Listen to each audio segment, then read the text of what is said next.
Hey there, shifters and satyrs. In this week's Streetlight, we're back on site at the VancouFur Furry Convention to hear about people's campaigns and characters. Let's roll initiative.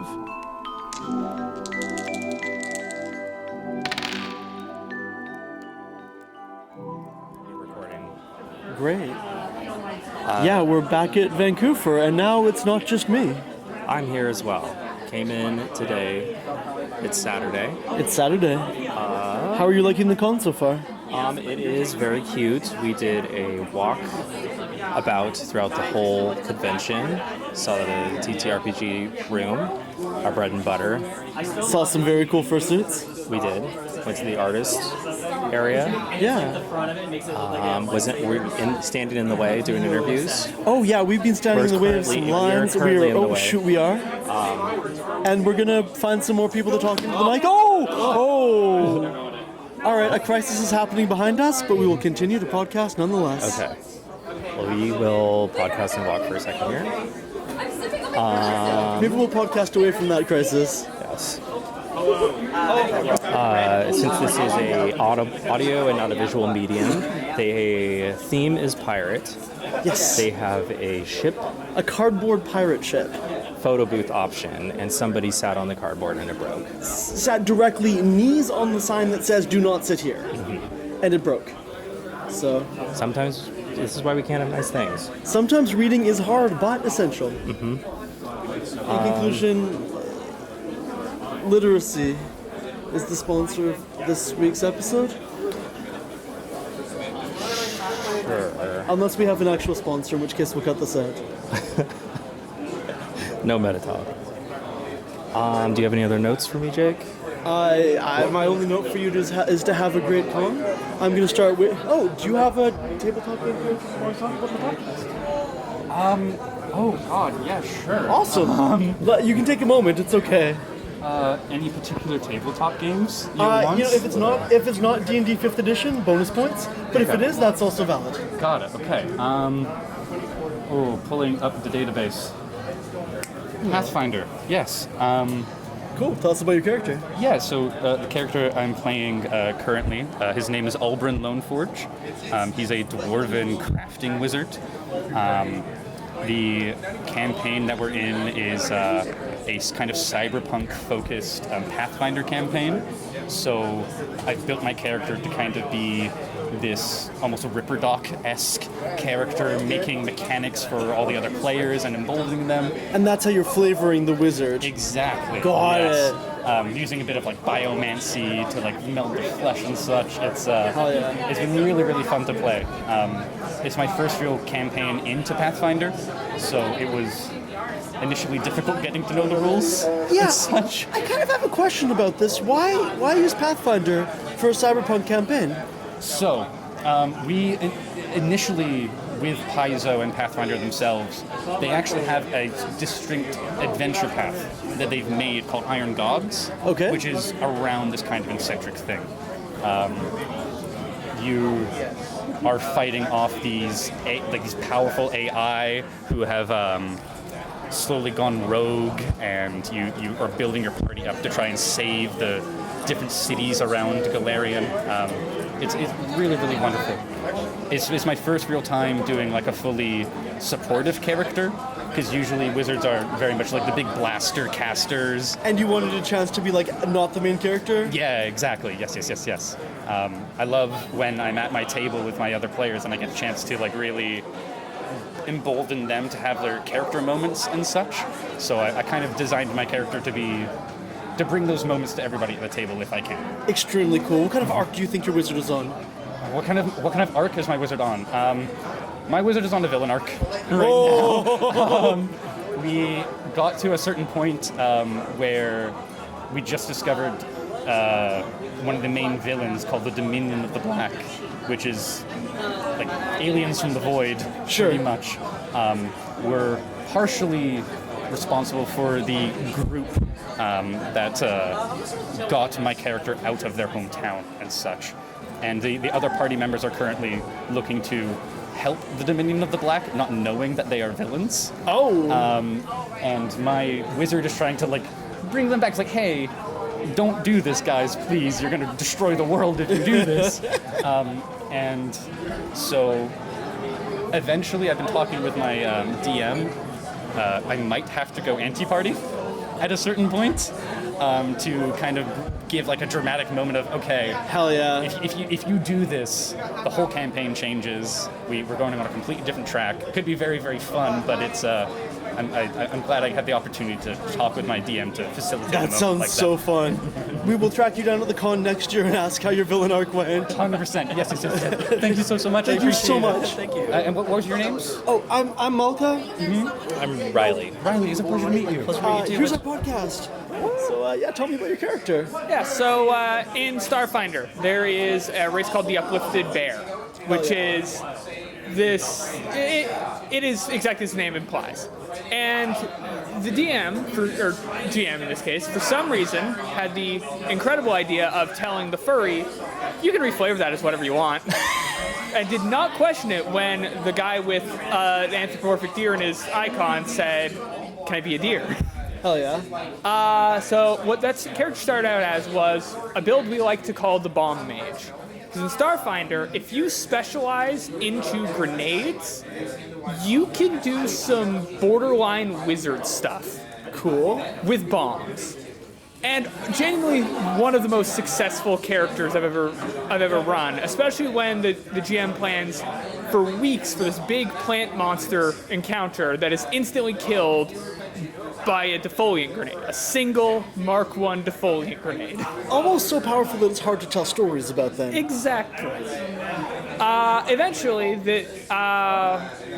this became this whole arc about finding the elven scientist who had created him, and eventually culminates in, since he was a soldier and was quite strong, literally reaching into his chest and squeezing his heart until he died.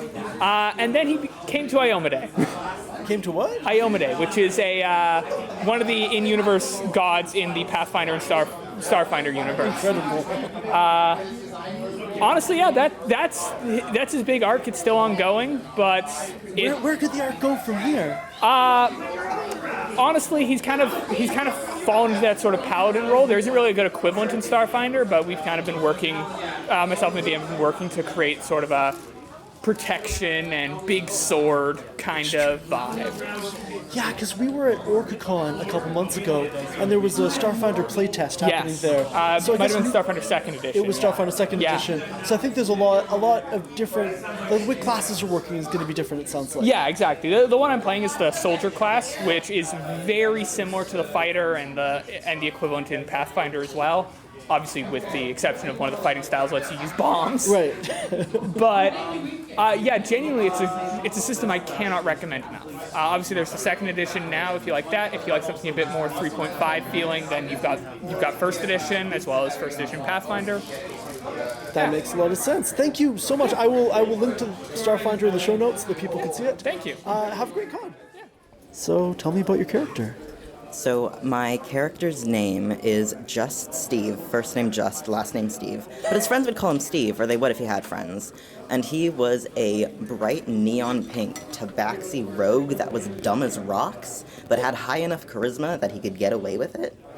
And he was a rogue mostly in the sense that he never knew what he was doing ever and accidentally broke into a lot of places and got into trouble because he was just kind of following the party around aimlessly and just did what they wanted. Hell yeah. And during after we had finished a big quest, we kind of did a bit of a time skip for a bit. And during that time, our characters got to do whatever they wanted. And during that, my character accidentally started a cult. And during the campaign, continuing on, he would actually recruit random people they came across into his cult. And at one point, he even actually canonically, within the campaign, ascended to godhood after a particular fight with a bunch of clerics that were evil, and we converted them while we were fighting. Where do you go from there, though? Like, once your character is a deity, what's next? We didn't really change much for him, just for like balance, but he did get a +1 bow because the cult was it was a gay cult, and so he got a special bow that would play Born This Way by Lady Gaga and shoot sparkles whenever he shot anything. Yeah, and eventually that campaign, we kind of just stopped it pretty abruptly for scheduling reasons. But when we started a new campaign, I made a new character, Just Steve Jr., or J for short, who was also a bright pink tabaxi, and was just a straight-up 12-year-old boy that was raised in the cult his entire life, and was a rogue in the sense that he had no concept of communal property, ownership, and he was raised in a commune. So he just thought everything was up for grabs at all times. And because he was just a kid, he usually got away with it. And in the party we were in, we had two characters that really hated each other. So every session, we would flip a coin to see which one I liked more that day, like two divorced parents that were fighting for their child's love. And it was absolutely ridiculous, but they were genuinely two of the funniest characters I had ever played. What happens on Jay's arc? Like, the second character sounds like they have a coming of age ahead of them. Well, the campaign was a horror-themed campaign, but we all played joke characters. Oh boy. So it led to some really interesting moments where he was like a child that was almost too naive to realize that he was in a horror setting. So he ended up like keeping the group together while everyone was kind of fighting and falling apart. And so it was a very sweet character, even though, like, the origins and the contents of it was completely ridiculous. And over the course of it, it was just genuinely entertaining and fun to play with the dynamics that we all had. Sure. Especially with, like, some people playing more serious characters, some people, like, going completely over the top with their jokes. So it was, like, a very dynamic group in the best and worst way possible. I feel like if you're going to have a horror campaign with all joke characters, that's the best configuration you could hope for. Especially when they were put in serious situations and had to be serious. It was definitely like an interesting thing to play, and it was really fun to see how everyone kind of evolved over the course of the campaign, because I think he definitely did mature in some ways while still keeping that kind of innocence and also still not really understanding that gold is not just a shiny thing that you get to put in your pockets for fun. It was overall just really fun to play. That's awesome. Thank you so much for sharing. Yeah, of course. Tell us about one you've actually played. Okay. Well, all right. Human wizard, orc bard, or tabaxi wizard. Ooh, Like, it's a pick furry one. convention. Let's say tabaxi wizard. Okay. I really enjoyed playing as them. I got to play each wizard. I enjoy it as a class in 5th edition. Sure. So each wizard I play, I try to get kind of a different vibe than all my other ones. So this one was like very roguish because everyone else in the party was like big bust in there, like heavy fighter, like, you know, paladin and barbarian. So I was like this melanistic leopard tabaxi with like cool robes and like all that sort of thing. What was this tabaxi wizard's arc like? What was their like character journey? My other characters have better character journeys. He was a little bit more static as far as narrative arc because of the players in that game. Was it more combat focused? Yeah. Okay, in that case, because it's a TTRPG, what was the arc of like the powers that he got as he leveled up? Well, yeah, earlier on, because we started pretty low level, like he was a transmutation wizard, so that was kind of the vein by which I was getting his stealth and deception abilities, because like he could use alter self to kind of Got it. to sort of insinuate himself into groups that the party was planning on attacking. Cool. So I could make a disguise and then alter myself to like get myself into a group to a good ambush position, and then like mentally mentally signal to my more heavy allies the perfect timing to ambush. I see what you mean by roguelike. Yeah, because really he fun. was definitely my highest charisma wizard I've played, just because being able to, Lie your way into the enemy camp. Yeah. By the end, was he more of like a purely offensive character, or? Because you said he started out doing transmutation. And Yeah, doing he's a lot more of- supportive. No. Well, yeah, no, a lot of his spell casting was more like support and utility. Because I pretty much had just support and utility magic, but then fireball because fireball. Truly the I best can- utility of all. Yeah, because I can have all sorts of utility spells for all sorts of varieties of situations, but you know what? Situations that call for a fireball, those are utility situations as well. Oh my goodness.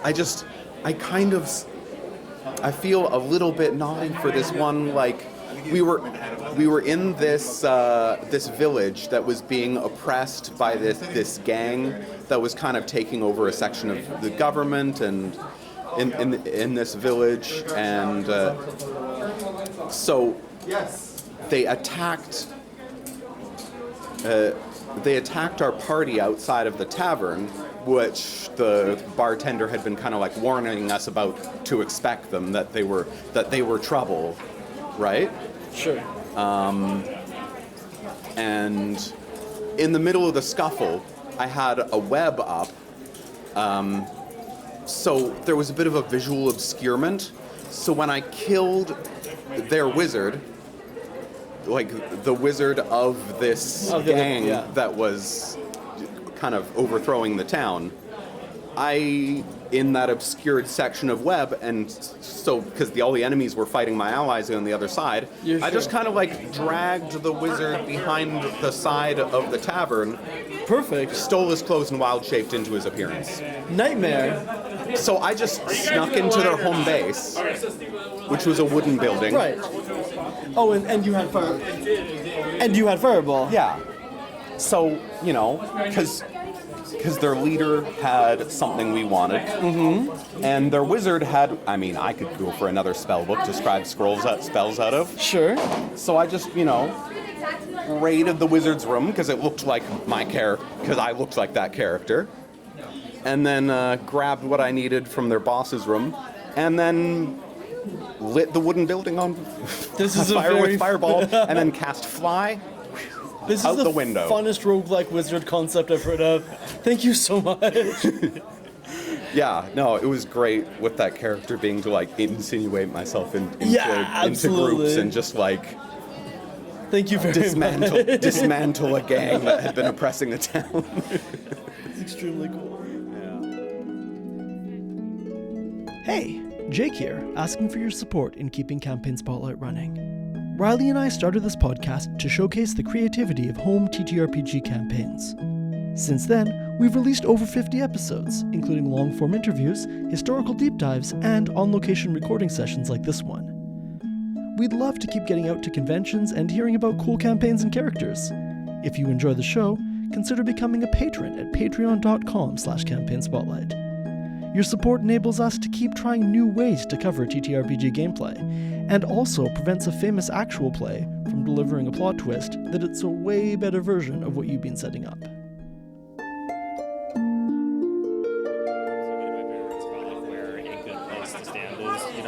There's no good place to stand. This con is so much busier. Go. We're trying to get a good picture. Yo. Oh, how's it going?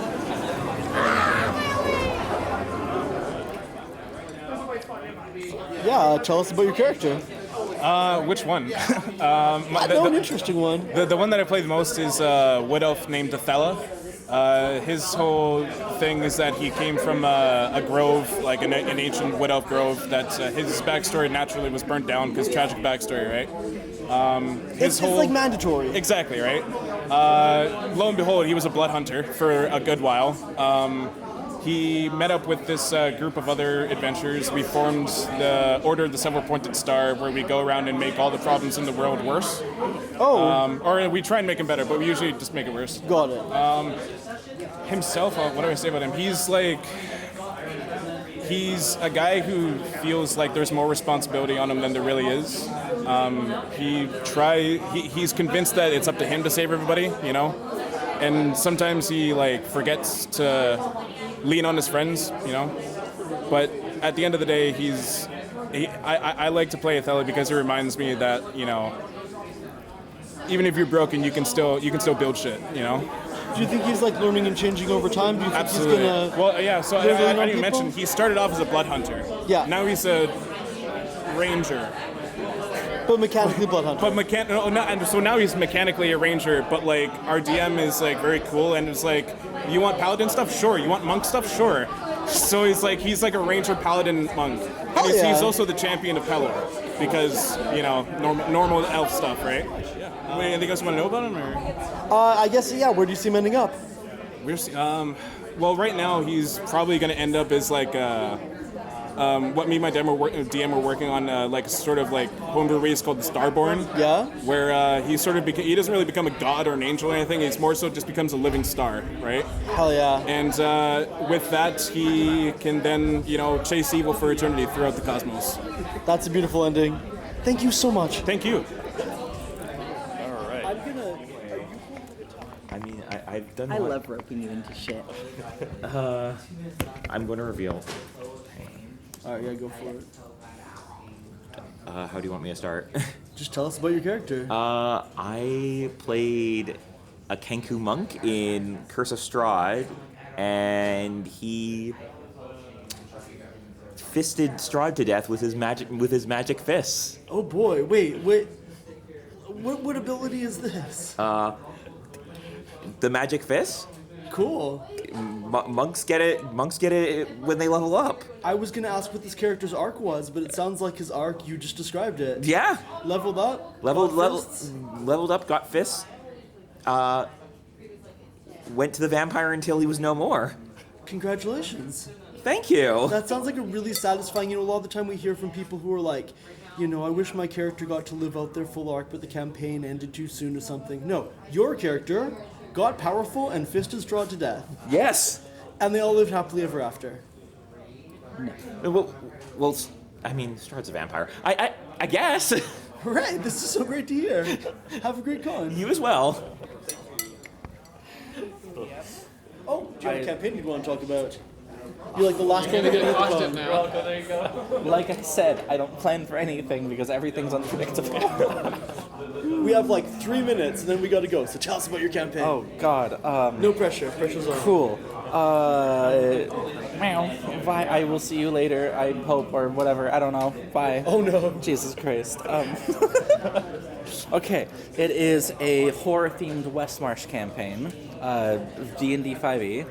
West March, like how many players approximately? We have it's all online, but we have about 15. No, we have more than 15 in the server. A rotating list that is generally about 12 people long. Okay. So it is me and my other DM friend, and we have been co-DMing this thing for like a year plus now. Do you feel like the kind of co-DMing works well in a West March style campaign?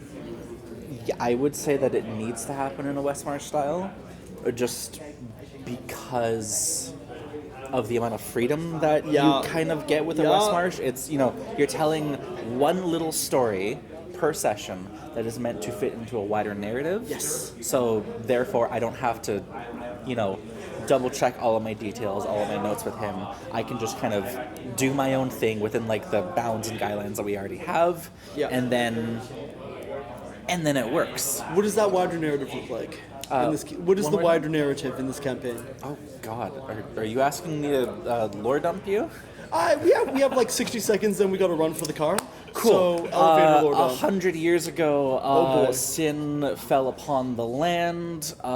He rose up against the people of Nov with great and terrible armies, things that go bump in the night. Objects where to merely look at them would send a sane person mad. Hordes and hordes of undead sprouting from the very corpses of your allies. That kind of a thing. And it all came to a point about 2 years ago where we were at the very end. We knew that one more push was all it took for us to be defeated. And then nothing. And we sat in our castles, fortifying ourselves, building up our walls, till nothing happened. So we sent out scouts. we investigated, and what we found was the barrier of land that Sin had taken. In that space had arose a massive wall, appearing to be centuries old, battle-worn, bruised, battered, as if it had been there forever. And on the other side, that's where the main campaign takes place. Hell yeah! This sounds incredibly cool. Thank you. Thank you so much. Absolutely. Do it just enough time to do an outro. Well, Riley, how did you like Halloween? We're at Vancouver. Oh my god. Well, Riley, They all start to blend together. you know, 2 furry conventions in the same stretch of hotels in Richmond. Yes, they're on the same block. They're on the same block at different times of year, but both cold, rainy times of year. How did you like VancouFur? It has been a lovely treat. It really has been. People have been incredibly sweet, incredibly silly, and we got some art, which we'll be posting. Yes, I'm very excited about that. me as well. What do we have? Anything else to table set? Table set for Yeah.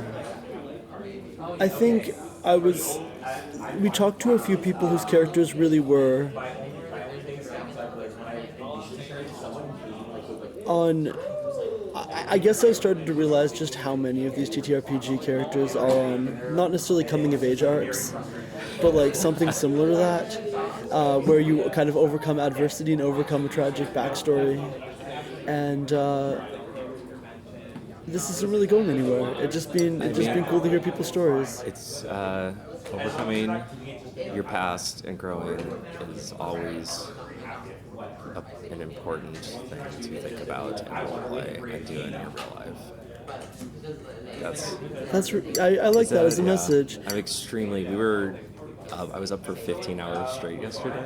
You really were, Yeah. 'cause, I've also realized that wearing something clanky while you're recording a podcast, It makes it better. it's actually fine. The listeners love clanking. Yeah. Dear listeners, we are real and raw and here to document all the people in the TTRPG scene. Starting with the 1 square block in Vancouver, BC.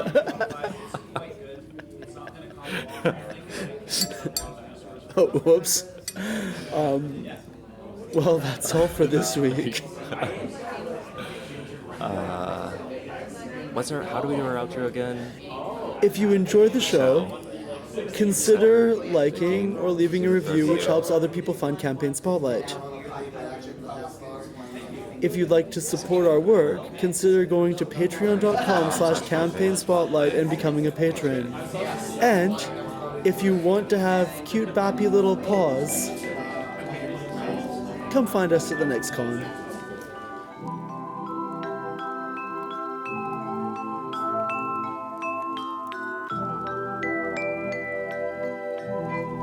That's all for this week. I'm Dungeon Inspector Jake. And I'm Production Master Riley. Thanks again to VancouFur for giving us a chance to record at the con. If you enjoy the show, consider subscribing and leaving a review, which helps other people find Campaign Spotlight. And if you'd like to support our work, consider going to patreon.com/campaign spotlight and becoming a patron. And if you know about any cool conventions in the PNW that we should check out, let us know about them. For more on the show, including links to all our social media, visit folderfrequencies.com/campaign spotlight.